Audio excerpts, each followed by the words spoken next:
5 centuries of glorious dominion, Europe's majestic rise and shaking foundations.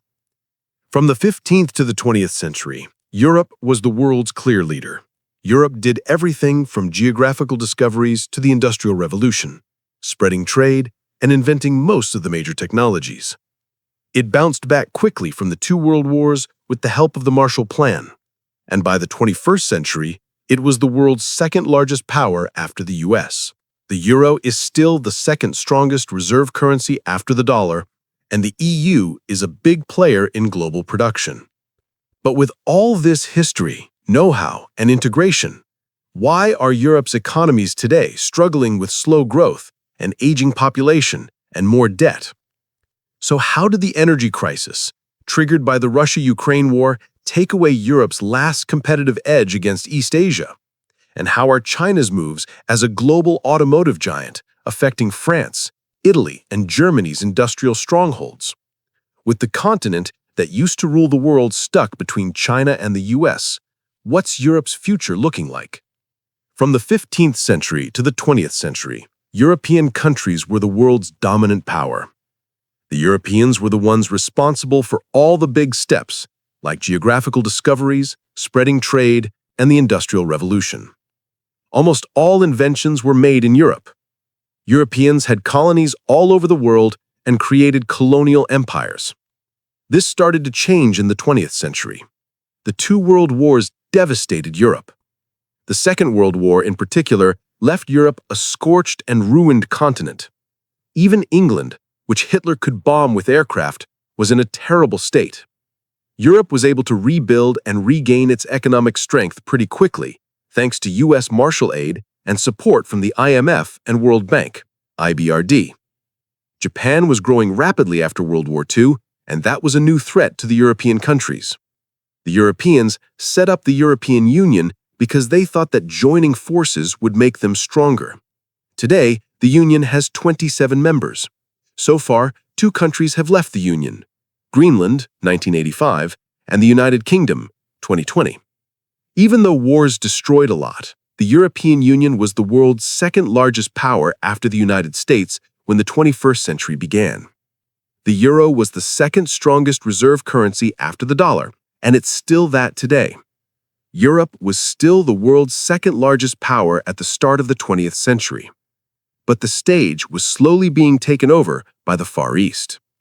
China caught up with the European Union. In the next 25 years, it'll overtake the European Union and catch up with the US. Even with this challenge, the European Union was still a major player on the world stage, contributing a lot to global production and trade. Germany and France were the leaders of the Union. But Germany was clearly the real leader, with its industry and production. Cheap natural gas from Russia was key to keeping Germany and Europe competitive with the US and China. Labor was way too expensive compared to East Asian countries. Germany is still one of the top countries when it comes to technical skill and creativity. For the last 30 to 40 years, East Asian countries, especially China and Korea, have sent hundreds of students to the US and Europe. This has allowed them to get the technical education they need and, when they go back home, train technical personnel in their own countries. In this field, they've actually surpassed Europe and even the US. Europe was down to its last bit of cheap Russian natural gas to keep going in this cutthroat competition. That went out the window when Ukraine said it wanted to join NATO, and NATO said it was all set. Russia didn't accept the situation and declared war on Ukraine. The US decided to cut off its economic ties with Russia and impose sanctions on the country in the financial sector and trade. The Europeans had to make this call too. The US was the big player in the Western world, and Europe followed a similar strategy. The European Union also stopped buying natural gas from Russia as part of the embargo. Germany, which had shut down all its nuclear power plants in 2023, found itself in a very difficult situation. It lost its only advantage against cheap labor in the Far East.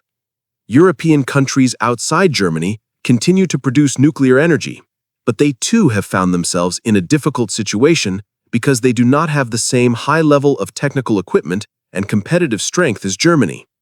Germany, France, and Italy are the countries with the largest and most well-known automobile manufacturers in Europe. China has entered this sector, particularly electric vehicle production. With such large numbers, low costs and prices, and innovations that the automobile manufacturers of these three countries have been driven into serious difficulties. In the current state of affairs, European economies are confronted with 5 significant challenges. As things stand today, European economies face 5 major problems. 1. Growth rates are very low. Economies are unable to increase prosperity as they once did. 2. The population is rapidly aging. This situation not only increases the burden of retirement, but also hinders societies from making creative new discoveries. 3. The first 2 problems lead to increased public spending, which in turn increases the debt burden on these societies. 4. Due to the conflict they entered into because of the war between Russia and Ukraine, they have lost their competitive edge because they no longer have access to cheap energy. They are unable to cope with cheap and widespread competition from the Far East. 5. The US's tariff threats and measures are putting Europe in a difficult position. It doesn't look like these problems are going to be easy to solve. Most European countries, especially Germany, which is in a leading position, don't have the creative and innovative structure of countries in the Far East, particularly China, because their populations are aging. They can't really reduce labor costs to compete with the Far East, so the only thing they can do is try to get cheap energy. That's why the switch to alternative energy production has been picking up speed worldwide. There have been some big steps forward in this field over the past decade, which has led to a lot more energy being produced from these sources. But these steps aren't quite enough to give Europe cheap energy. In the next 25 years, the main areas of investment will be energy production from sources like biomass, wave, and geothermal energy, as well as solar and wind energy. Dear economic and financial history viewers, as you've seen, Europe's economic challenges are about more than just the current energy crisis. There are a bunch of different structural problems where geopolitical decisions, demographic trends, and global competition all come together. The continent that's been mapping the world's economy for centuries is now facing one of the most complex tests in its own history. With its cheap energy advantage gone, an aging population, and pressure from China's huge manufacturing power, is Europe's move to alternative energy a last resort or a fresh start? The next 25 years will show if investments in sources like biomass, wave, and geothermal energy can solve this difficult equation. Remember, understanding history is key to predicting today's financial challenges. We'll keep exploring the global economy in our next video. And don't forget to subscribe to our channel and share this analysis with your friends. See you next time!